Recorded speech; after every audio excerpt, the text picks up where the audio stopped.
Victory from Waterfall. Come all you gallant sportsmen and come along with me as we journey down an Irish country road. We'll watch the great bow spin, we'll see McBarry win. From Cork to Armagh, we all know he's king of the Bowland Road.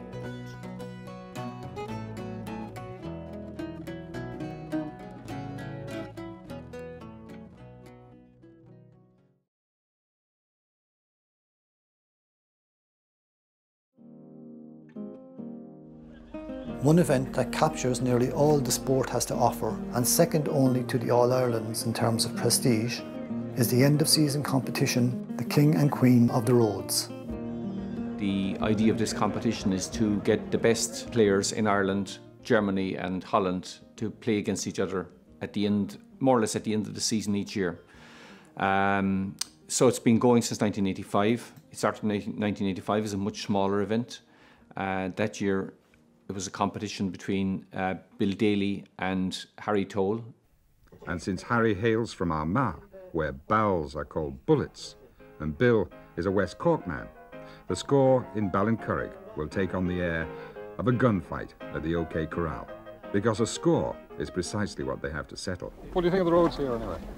Well, I suppose they're not just maybe as smooth as down Normal, but well, it was pretty good now, all right. Of course, they're not as twisty as they Cork remember. No, there's not as many corners. You had the choice of roads today? No, I hadn't the choice, no. Did you not? No. But they tell me that they made them with less curves. They gave them with less curves here. Well, it's much... Does it make any difference to you? Well, there'll be more skill in new curves, like I suppose. You have to keep them at the grass. Bill Daly hails from Lepp in the bowling mad West Cork, though for a living he keeps the peace as a guard. How long have you been at the sport? I suppose I've been happy at the sport since I've been out in nappies, as was over 20 years ago. This powerful player burst onto the All-Ireland scene by taking the Under-18 Championship in 1975 from Stephen Toll of that same Northern dynasty. The event was organised for the bank holiday, Sunday, and of course the time changed, so it had a sort of an eventful start, because in the very first year of the senior final, the idea was to play out the road and back in the same competition, and that's a very unusual way of playing. It very rarely happens.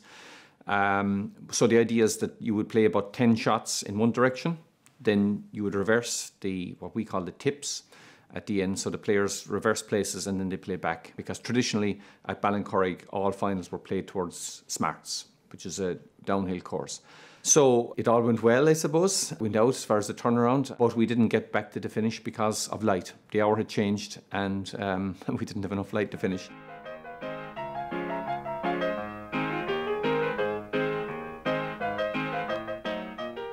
And so the sun went down on Ballincurrig, with Bill Daly holding the advantage overnight.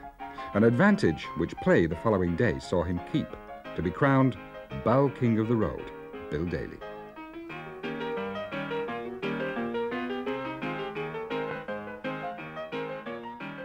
The success of the event was amazing. The numbers of people that turned up was just astounding. So it was decided to turn it into an annual event. So from 1985 onwards, it became an annual event. Initially, it was just King of the Roads and some ancillary competitions, and then in 1996, Queen of the Roads was added, and there have been a whole development of other competitions down the years. So nowadays, on the Sunday, there are 4 main competitions. The senior men's final is King of the Roads, the senior women's final is Queen of the Roads. Then there's what we call the International Triple Crown, which is an underage competition between the under-18 champions, boys and girls from Holland, Germany and Ireland. And then there's another competition called the Jim O'Driscoll Cup, which is aimed at intermediate players, which are the next grade down from senior men. So they're all played on the Sunday, and competition starts on Friday, so it's Friday, Saturday, Sunday. Competitions each day, so it's become a big event, big international event. Big numbers come from Holland and Germany every year, obviously from Ulster, from all different parts of Ireland. Coming here 20 years, following Road Bowls, King of the Road. Look forward to it every year. Look forward to a few Armagh wins, a few ups, a few downs down the years. Down here till trying to defend my title there of the King of the Roads. I've won the last 3 years, so no one has ever done 4 in a row, so it's the pressure on there to try and win 4 in a row, be the first man ever to succeed in doing that. My mother, she was a senior women's champion at one time. My uncle, he's 10-time Ulster champion, All-Ireland champion. He holds the record for the most All-Ireland, so it just is bred into us, that's it. I'm from the Moy in County Tyrone, but I've been associated and following road bowls all of my life.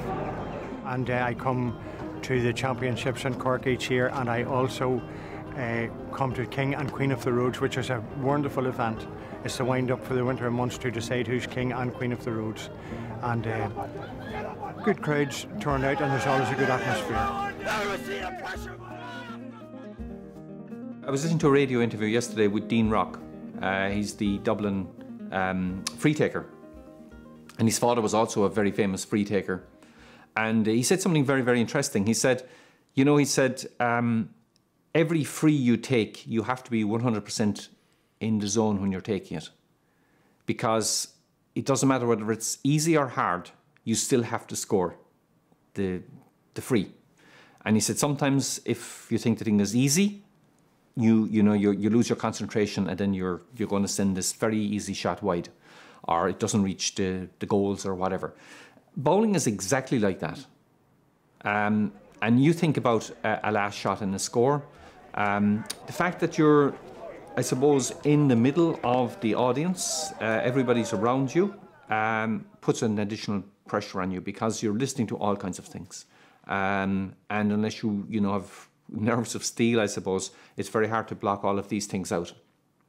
And, you can see people who perform very, very well in team sports, where they're a member of a team, but when it comes to maybe critical shots in bowling, their nerves get to them and they don't perform as well. And that's just the nature of the game. There's a different kind of pressure involved in that kind of a scenario than there is maybe in the cut and thrust of the team sport. So, that's a big aspect of the sport.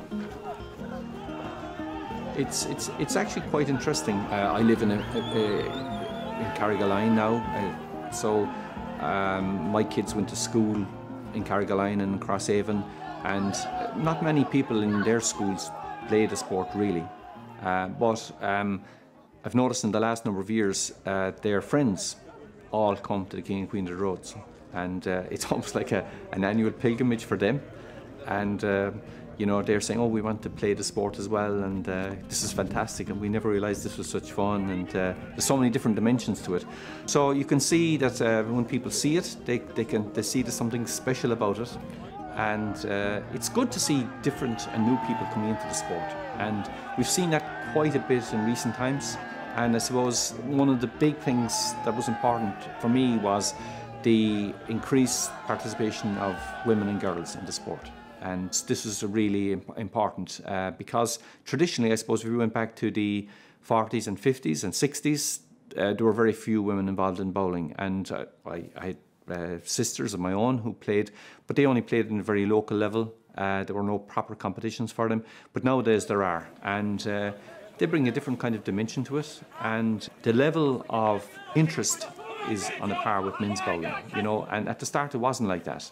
But I think the Kelly Mallons of the world, the Silke Tulks of the world, Carmel Ryan, Katrina O'Farrell, Greta Hegarty, Greta Cormacan. And you get somebody like Juliet Murphy, who wins an All-Ireland at bowling. She wins many All-Irelands as the Cork captain and so on and so forth.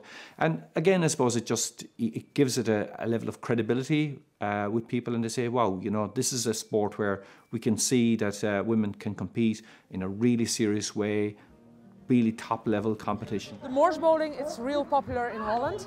That's the bowling I started with, and later on I put on the 28 ounce and started also on the road.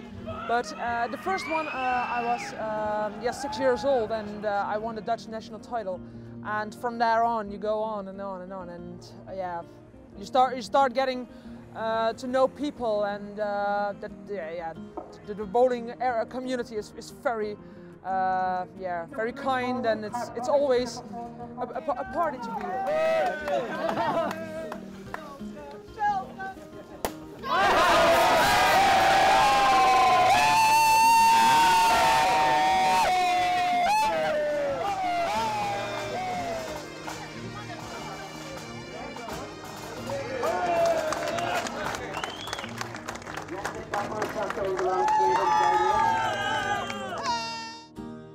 generally it's good fun and everyone has good banter at it, and it's social evening out for people who haven't met for a while, and they have a chat. And that's an aspect of the game that maybe is not appreciated enough, especially by non-bowlers, the social and health benefits of it, especially for older people. And quite a lot of older people will go to watch bowling, you know, especially in the summertime.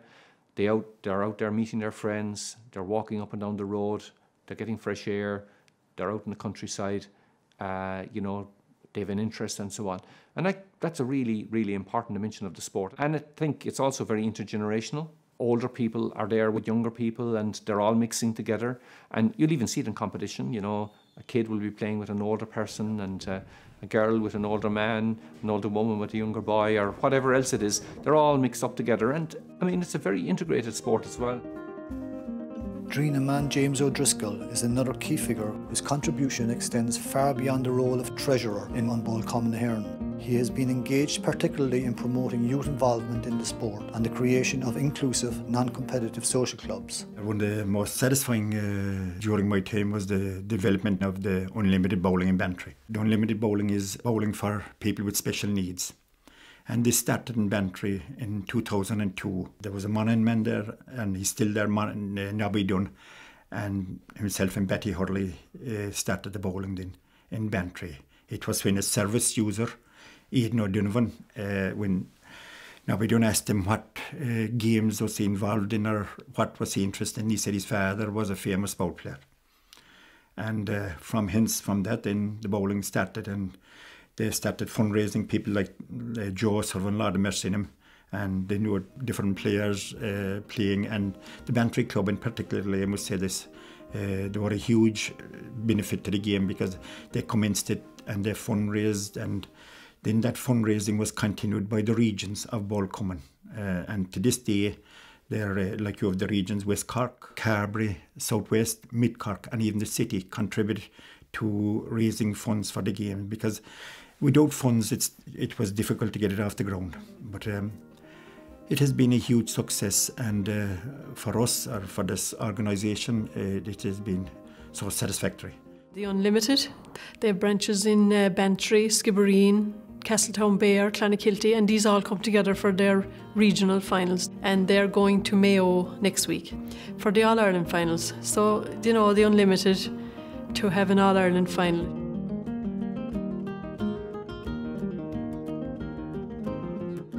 We're covering all ranges from under 8 up to 80. You know, you have the vintage, and there's 80-year-olds playing in it, like, which is, I mean, you don't see any other sport apart from walking that you can see an 80-year-old actively involved in a sport.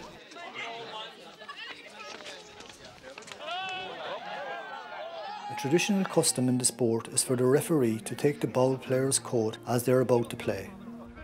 A well-known bowler of Blarney Street, known as Mr. Bowles, recently felt it was necessary to add to this tradition and to ask the referee to hold his stick for him. But bowling caters for the youth as well.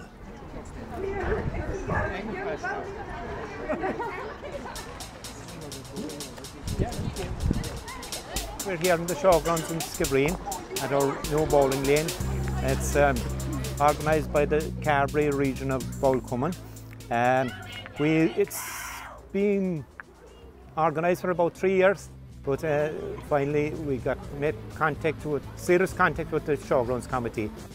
The facility, it's primarily to train the underage players. What they have in Skibbereen here, and like 38 kids out here in January, like is some going, but like they have a good setup here, like the lovely tarmac strip there behind us, and it's good for the kids. They're safe in here, out of the way of traffic and all that, and especially the winter evenings there to practice, you know. I just want to introduce you to David Murphy. He's our All-Ireland senior champion, the best bowler in the country at this moment. Sure. He's here to give an exhibition to show you, well, what the best can do.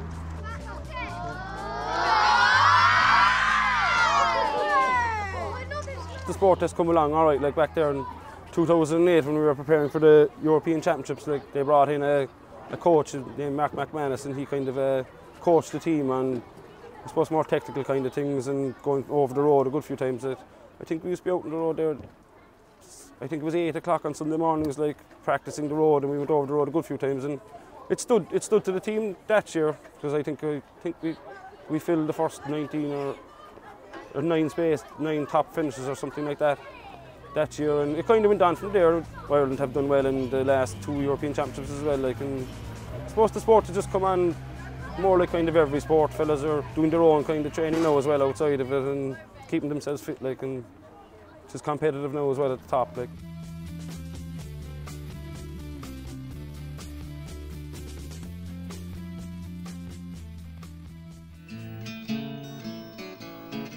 David Murphy and another All-Ireland champion, Martin Coppinger, battled it out in Castletownbere over Christmas in what is one of the biggest events of the year. This is the annual fundraiser for the RNLI, when huge crowds descend on the isolated fishing town on the Beara Peninsula, where the sport wouldn't always have been prevalent.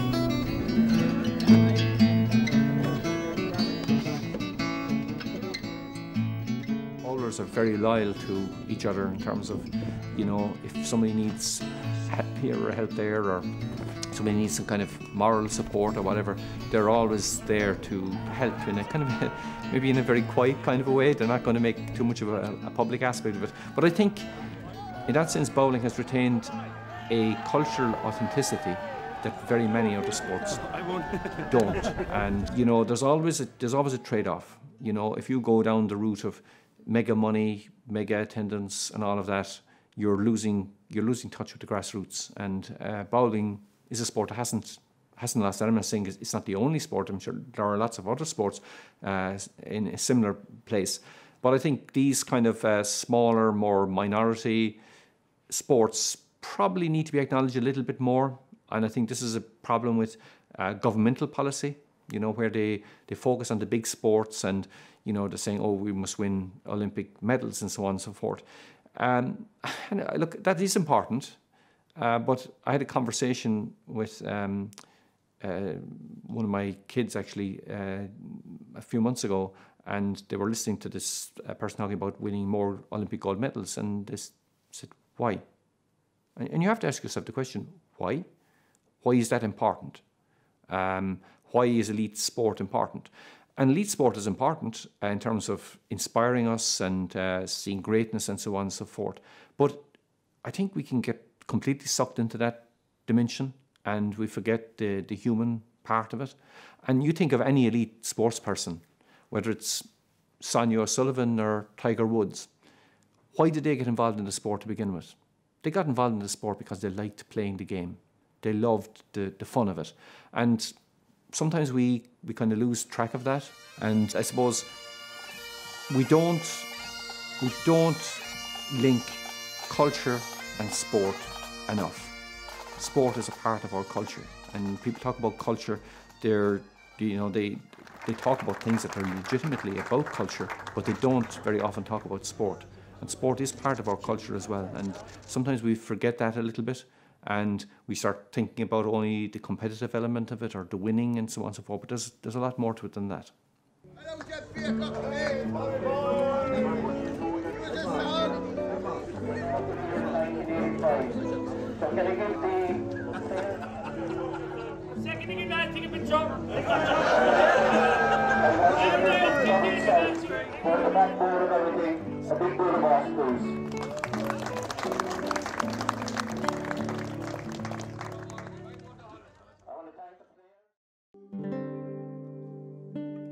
In 1812, when watching uncles of the Bronte sisters playing in County Down, it was written that every ounce of elastic force in the great muscular frame was called into action, and there was a profusion of strange, strong language that literally made our skin creep and our hair stand on end.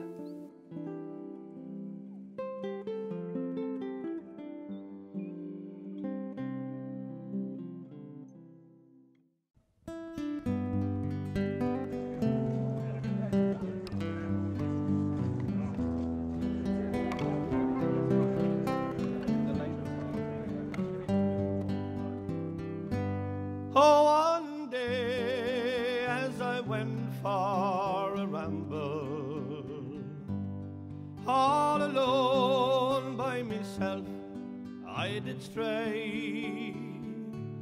Oh, and I met with a gay young deceiver while walking along the byway. Her eyes, they shone like the diamonds, and I thought her the queen of the land. Oh, and her hair was thrown over her shoulder and tied with a black velvet band. Well, next day I was hunted and captured, all alone in the dock I did stand, and I was charged with robbing and stealing, all for loving her black velvet band.